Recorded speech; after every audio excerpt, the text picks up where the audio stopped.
Ladies and gentlemen, welcome to episode 5 of the Chan Reed Show. Today I wanted to talk about a question I've been getting asked a lot by some buddies that are still working 9 to 5s or looking to start their own business, acquire their own business, or kind of exploring their options, if you will.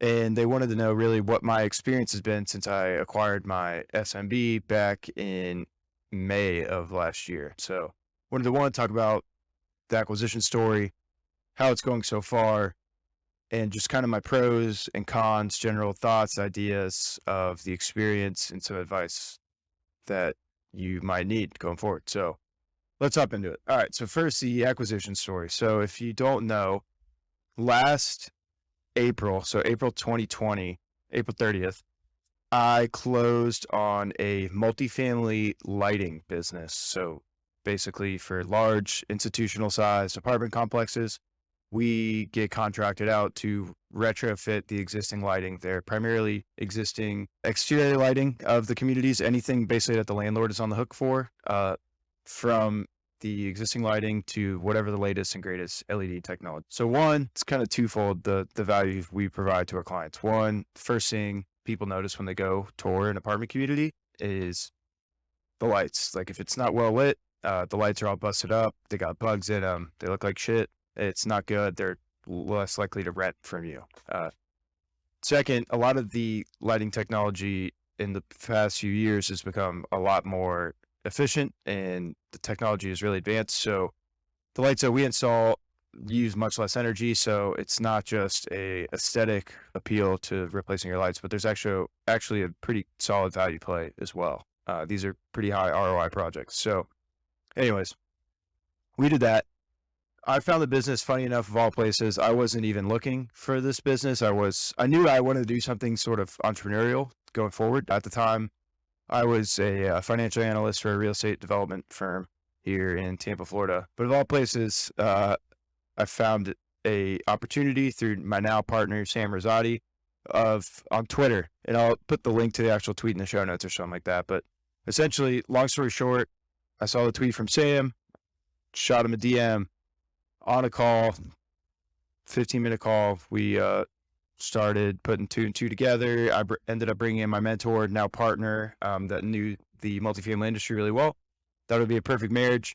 And 2 months later, we closed on this business. I stepped in as the day-to-day operator. So that's kind of my acquisition story, what the business was. But we can get into what we're kind of pivoting the business into at a different time, but we'll just stick to the pros and cons so far.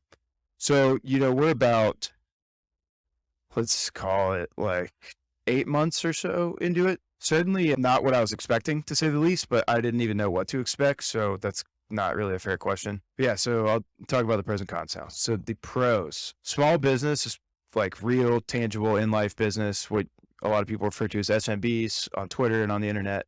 They are first and foremost a people business. This is not some SaaS software that's just running up in the cloud with no personal interaction. Maybe you got some VAs helping you that you've never seen in real life before. This is totally different from that. This is a bona fide real life business with real life people, and those people carry their own real life problems, their own real life wants, their own real life desires, and it can get a little messy at sometimes. But at the same time, if you're a people person, and I've kind of grown into becoming one, I guess, I've probably always been a people person, but I didn't realize how intertwined being a people person would get with business. And from what I can tell you right now, SMB is a people-focused game. And that's great. It's been fun. We're growing our team, developing a relationship with our current teammates and with our future teammates, and it's been fun kind of working with them to grow. The next biggest pro is it's really a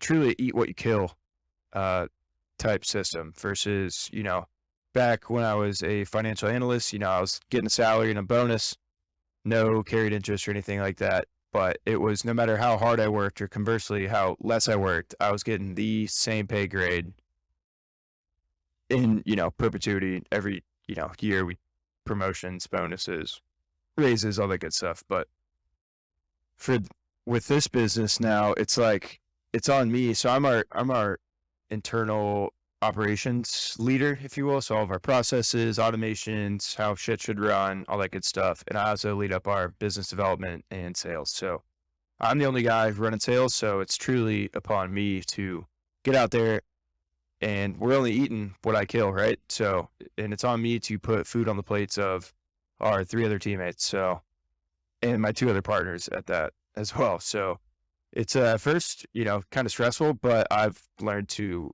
absolutely love it. It's fun. It's literally you against the world, or really it's you against yourself, which I've also learned. That's another podcast, but it's been absolute blast so far. Backs against the wall. It's no one to rely on but yourself. I wouldn't have it any other way anymore. The next pro has been how fun it's been on the problem solving and creativity side. So like I mentioned, the 2 partners I acquired the business with, I would call them both very hands off. They're more of relationship development. So they'll kind of bring me people, I shake their hand, and then I take it from there. So other than that, it's not like they're, hey, we need to get this done today, or hey, you need to send this email, or hey, you need to do this. They've allowed me to operate with pretty full autonomy. So that's been fun. So for example, like some problem, let's say it's, some internal process or something slips through the cracks, we drop the ball on something. So it's not like I'm looking to, a boss now to tell me how to fix it. It's on me to take a look at the problem, take a look at what our most viable solutions are, cost benefit analysis, expected value, and taking the input of our teammates, because they're, they got their ear on the street more than I do on some stuff within our business. And then it's on me to just fucking pull the trigger, and maybe it works, maybe it doesn't, but that's the exciting part. And if it works, run with it, double down on it. If it doesn't work, fucking cut it immediately and try again. And the last pro so far is certainly, being a business owner. Everyone talks about equity, which I have in my company. And again, that's what really, is the holy grail, if I would say, in capitalism as a whole. Like you want that equity because it's potentially unlimited upside. Obviously, no business can just go to $1 million or infinity dollars in profit, but it's a lot better than just having a salary that you're capped no matter how hard you work. So that's been great as well. Cons. So again, this is totally unique to my experience. Obviously, everyone's SMB journey is different. I would be crazy to say they're all the same. There are a bunch of different businesses out there with their own skeletons in their own closets and their own challenges that they face. So again, this is just what I've seen in my past 8-9 months operating my business. So one of the cons for me, and I don't know if I'd really call it a con, it's just a hurdle I've had to navigate, is the switch from going white collar to blue collar. So real estate private equity, I'm not going to name the name, but I was working for a pretty big developer down here in Tampa and working on one of the largest projects in the entire country with some pretty sizable / notable equity investors. We'll call them that. The shop was pretty intense, high pace. Like it wouldn't be out of the norm to get an email from the boss, 10:30 at night, please fix PLZ space FIX. One of those guys. And you just have to do it. But here, coming into the SMB world, these employees, maybe they don't have the same career ambitions as you did in your white collar, finance, private equity, investment banking, accounting, fucking whatever. A lot of times they just want to show up at 9, work their ass off, and leave at 5, and that's it. And at first I was like, what the fuck? What do you mean you don't want to work on the weekends with me? Or you don't want to stay in the office late with me? Or get into the office fucking ass crack a dawn with me? And I had to understand, it's like, again, going back to it, it is a highly people-driven business. And not all people are the same. And a lot of times the people that you will be working with in this realm are, definitely more blue collar. Like I was saying, show up at 9, work your ass off, leave at 5, go home, go about your life. So that's something I've had to adjust to, I would say, and manage my expectations accordingly.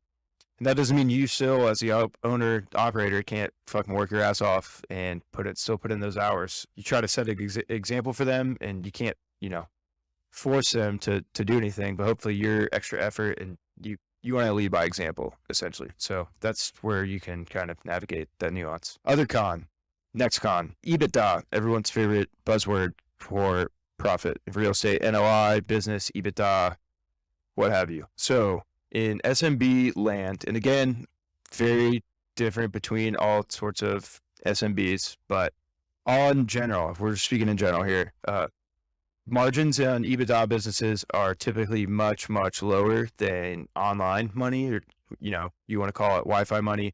E-commerce can kind of get slapped a little bit depending on what niche you're in or where you're competing or what your price points are, etc. But on a whole, on general, real life SMB businesses, the EBITDA margins are not great.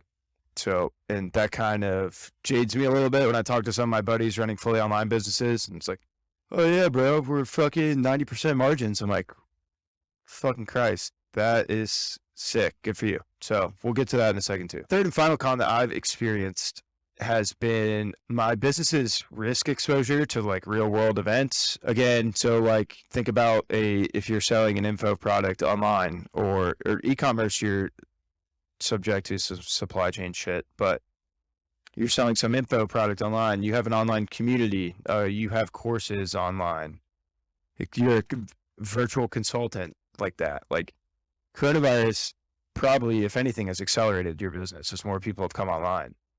Whereas mine, like we get most of our lights over from China, everyone's favorite country right now. Oh, good old China. So, for example, like the supply chains have been absolutely wrecked for the past few months. I think they're obviously getting better, but like our lead times are getting messed up. So how does that translate to our business? So our lead times have getting longer. So it takes us longer to start projects, which, basically long story short, takes us longer to recoup costs that we have to outlay for projects to get the materials ordered and shit. And you can mitigate that by getting larger deposits up front from your clients, but a lot of people are hesitant to do that now, but that's more of an art than a science. And things like COVID. So for example, like COVID last year, we didn't really see this at all. We acquired it well after COVID hit. But for example, everyone's capital budgets in the multifamily world like froze up for a couple months there. And that's literally,